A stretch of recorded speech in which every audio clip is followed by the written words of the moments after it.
Olá, senhoras e senhores, sejam todos muito bem-vindos. Aqui quem vos fala é o Pedro Gomes. Hoje vamos falar um pouquinho sobre história política, e hoje eu vou abordar um tema que é o PSDB. A história do PSDB.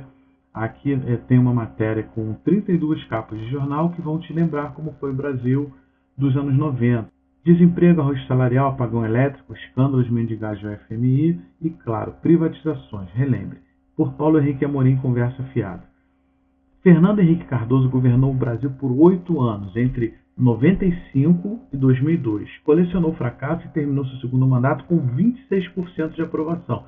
Eu não sei se vocês estão bem lembrados, mas na campanha do Serra, nas campanhas anteriores, o Fernando Henrique ficou sempre escondido, sempre na toca. Por quê? Porque ele realmente teve uma aprovação muito baixa após o término do seu mandato, mas eles acham que hoje as pessoas já esqueceram, que o brasileiro tem memória curta. Então ele fala com aquela história do plano real, aquela coisa toda, que realmente não foi nem criado por ele, e acha que vai ficar tudo bem, né? Aquela pose dele de sociólogo. Então, o príncipe da privataria não empolgou nem seus correligionários. Tanto Padim Serra e Geraldo Alckmin não defenderam o legado de Fernando Henrique em suas disputas eleitorais, como eu havia mencionado agora. Ambos o esconderam e não dividiram o palanque com o grão tucano. Afinal, como se sabe, o Fernando Henrique Cardoso vendeu as joias da família e aumentou a dívida da família. Um gênio. Mas o tempo passa, 12 anos depois de seu mandato, inúmeros feitos de Fernando Henrique foram reconhecidos. Conversa fiada, sempre preocupada em ajudar, relembra momentos marcantes do tucano. As manchetes da época são suficientes para matar a saudade de Fernando Henrique. Então aqui a gente observa uma fila de desempregados.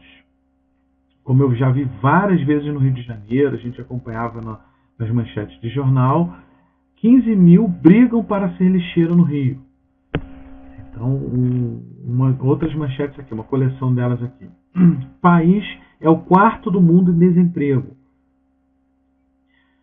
Fernando Henrique Cardoso ordena demissões em massa. Petrobras começa a punir hoje grevistas. Líder sindical admite que o movimento teve um pequeno refluxo. Desemprego vai a 17,8% e deve subir.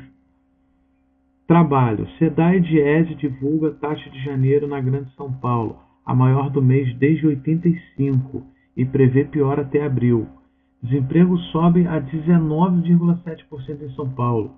Desemprego em 20,4% é recorde em São Paulo. Então isso aqui realmente era uma realidade, a questão do desemprego. A gente pode ver uma outra matéria aqui do dia 31 de janeiro de 99. Recessão pode deixar até mais 3,6 milhão de pessoas sem ocupação este ano. Total de 98 chega a 6,6 milhões. Então vou ler um pequeno trecho aqui para a gente sobre essa matéria. A taxa de desemprego nacional cresceu 38% nos 4 anos do primeiro governo Fernando Henrique Cardoso. Passou de 6,5% para 9% na população economicamente ativa. Foram 2,2 milhões de desempregados a mais no país, equivalente à população do estado Mato Grosso. No total, os brasileiros sem ocupação chegaram a 6,6 milhões em 98, mais do que o número de cariocas. A queda do PIB aumenta o desemprego. O PIB que eles tanto falam que vai aumentar. Fernando Henrique freia salários e decide manter correção de contratos. Bom, como a gente sabe, o Fernando Henrique, o governo do Fernando Henrique, era muito dependente da política externa, a política econômica, isso exatamente que o Aécio defende. E o país se endividou demais. Salários de parlamentares sobem 59%, de Fernando Henrique quase 50%. Salário em São Paulo cai 18,8% na década de 90.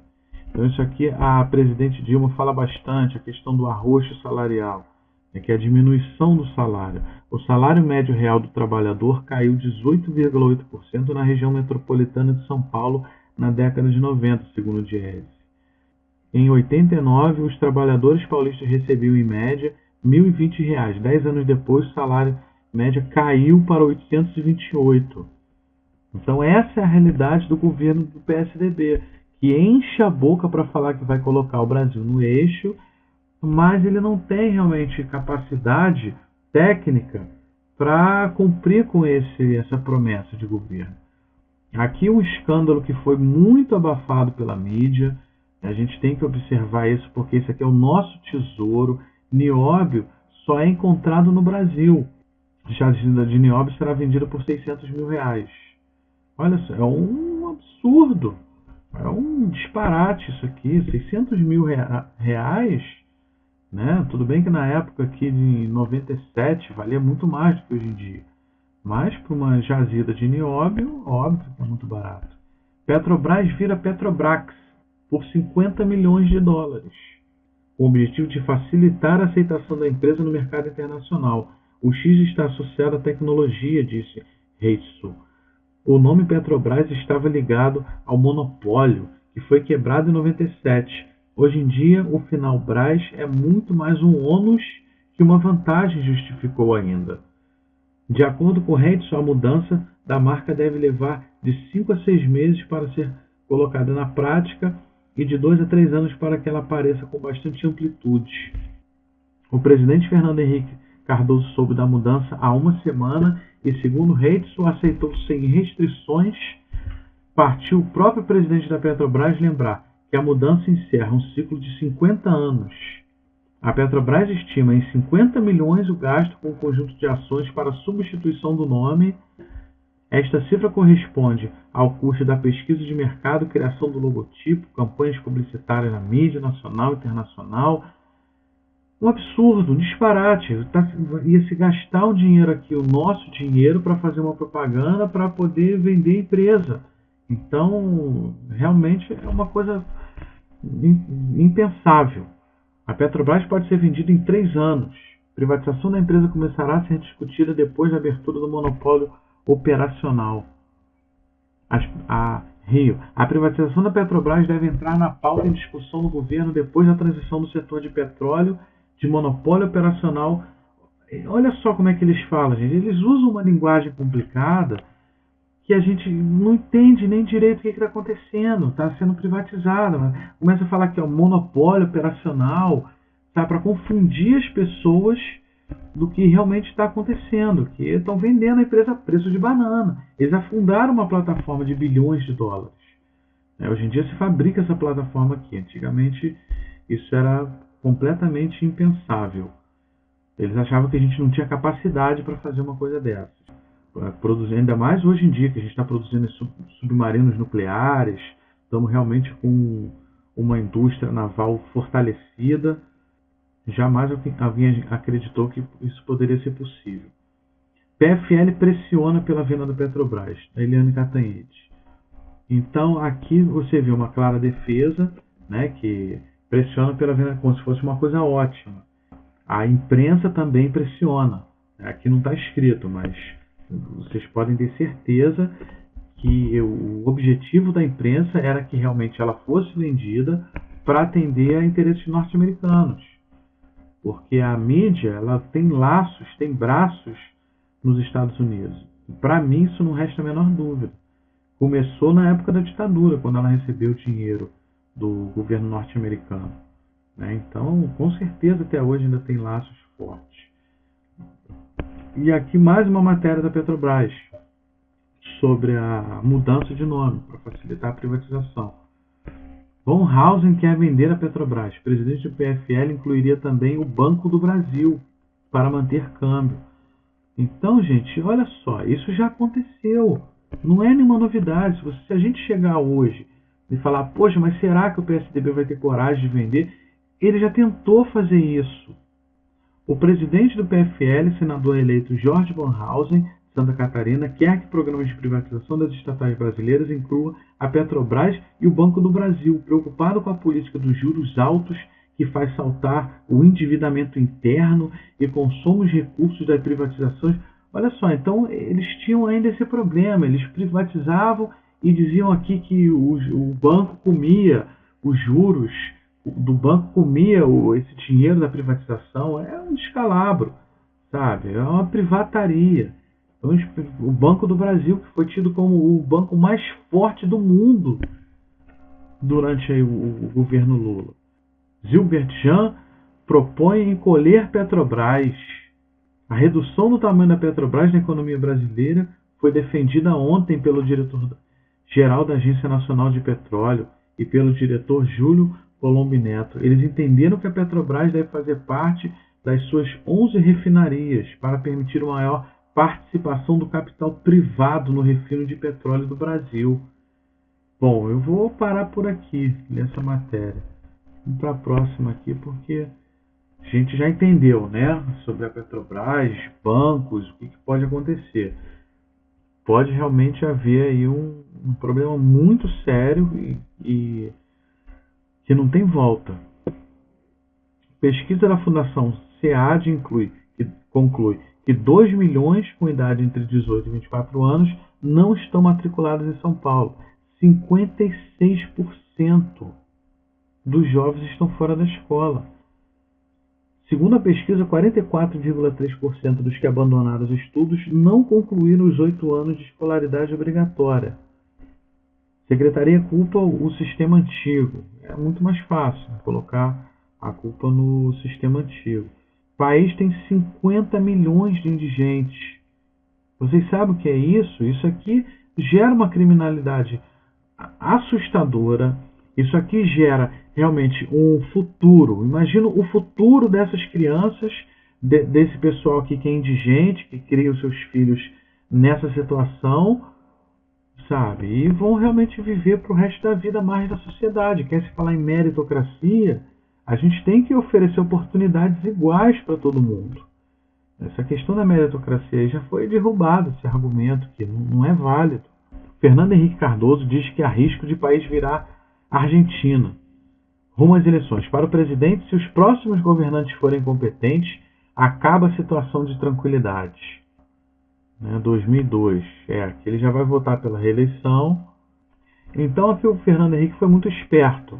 Eles começam a botar aqui um terror, um medo na população, que há o risco do país virar Argentina. Se os próximos governantes forem competentes, acaba a situação de tranquilidade. Que situação de tranquilidade que ele está falando? Existe aí um desemprego enorme, o país ajoelhado ao FMI. Então, isso aqui foi um golpe que eles fizeram aqui a reeleição do Fernando Henrique. O que mais falta acontecer? O brasileiro está com raiva do governo no apagão. Apenas 7% ligam o governo à estabilização. Então, essa revista aqui, a Veja, ela já foi séria. A imprensa, tradicionalmente, ela sempre atacou os governos, os partidos, porque ela ataca a democracia. Não é questão simplesmente do PT ou PSDB. Lógico que o PT, por estar no governo, ele é duramente atacado. Agora, se o PSDB estivesse no governo, com certeza ele estaria sendo chantageado também pela mídia. Isso não há a menor dúvida, como já aconteceu outras vezes. A fome no Nordeste. Ainda bem que eu não tenho que comer calango, o garotinho falando. Então, sabe, as pessoas que criticam o Bolsa Família, olha a situação dessa família. Entendeu? Então, sabe, os R$70, o pouco que o Bolsa Família oferece, que a Marina queria dar o 13º, no Bolsa Família. Mas, enfim, esse pouco dinheiro para essas famílias é realmente muito importante para que tenham o mínimo de dignidade, para que consigam botar os filhos para a escola, que eles vão arrumadinhos, vão cheirosos, sabe? A mãe tem todo aquele cuidado, Então, é o mínimo. A criança vai, ela almoça na escola, a mãe também já ajuda ela a economizar naquilo, Então, uma outra notícia aqui. Deputado conta que voltou para a reeleição por R$200 mil. Olha o escândalo. Capa da Folha de São Paulo e nada foi investigado, ninguém foi punido até hoje.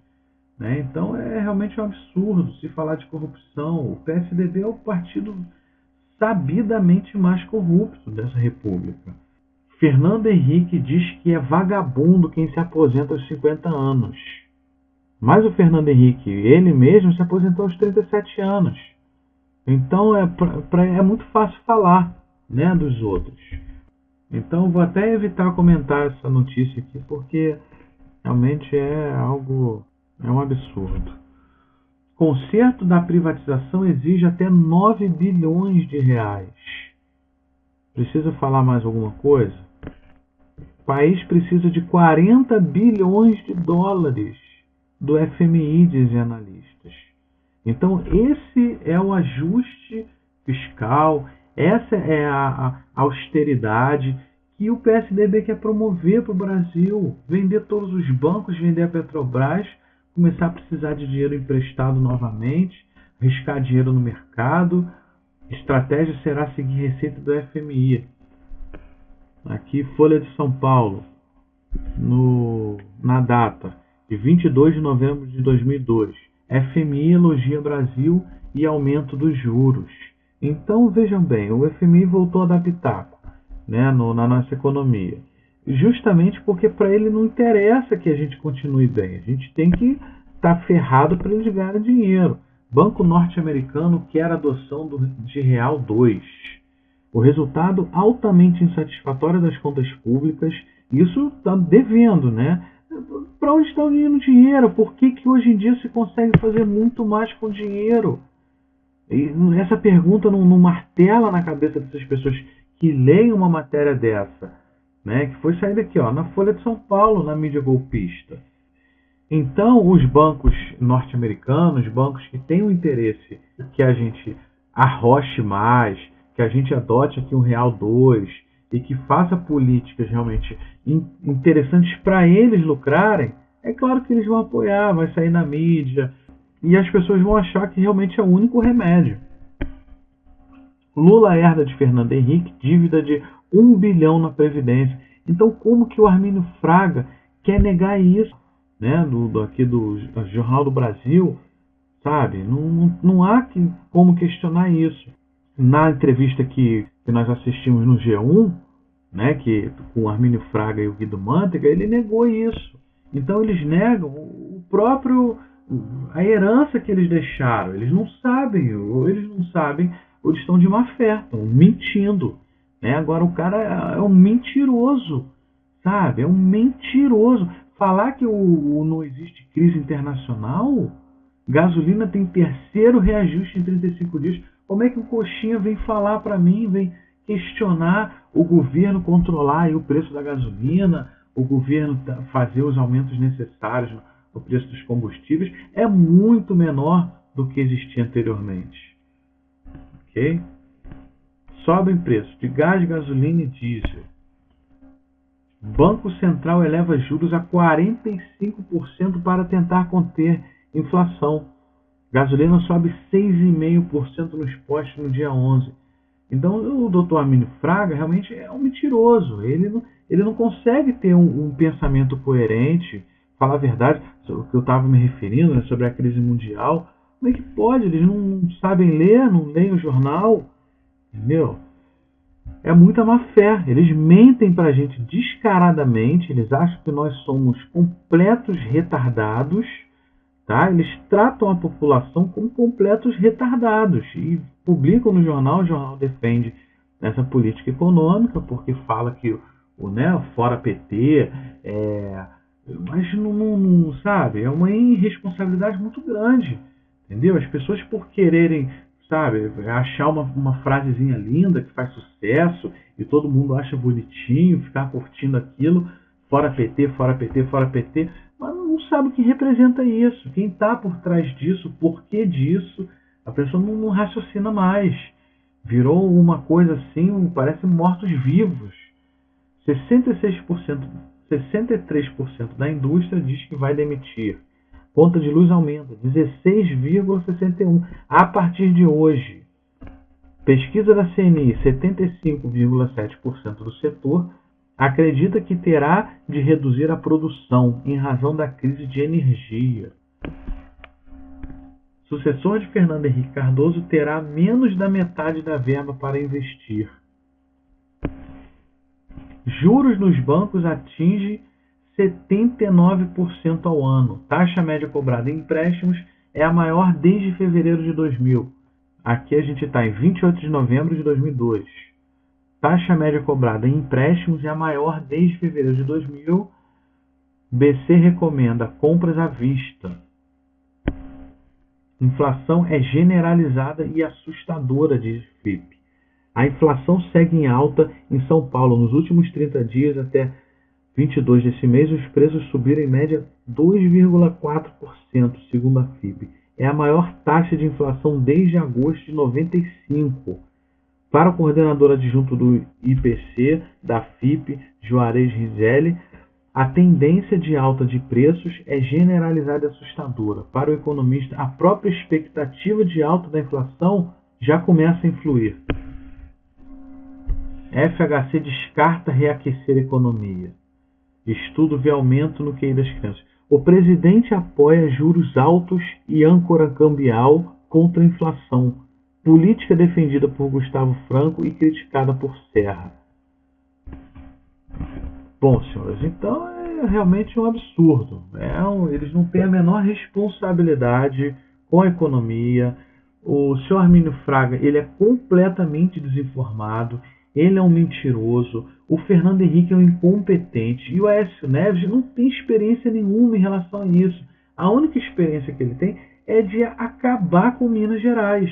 E ele vai fazer isso com o Brasil, né? Vendendo tudo e jogando juros lá no alto e cedendo aos interesses de quem? Dos poderosos. Ok? Então fica aí o alerta. Próximo vídeo a gente vai falar aí um pouquinho sobre o nosso candidato a presidente. Ok? Um abraço a todos.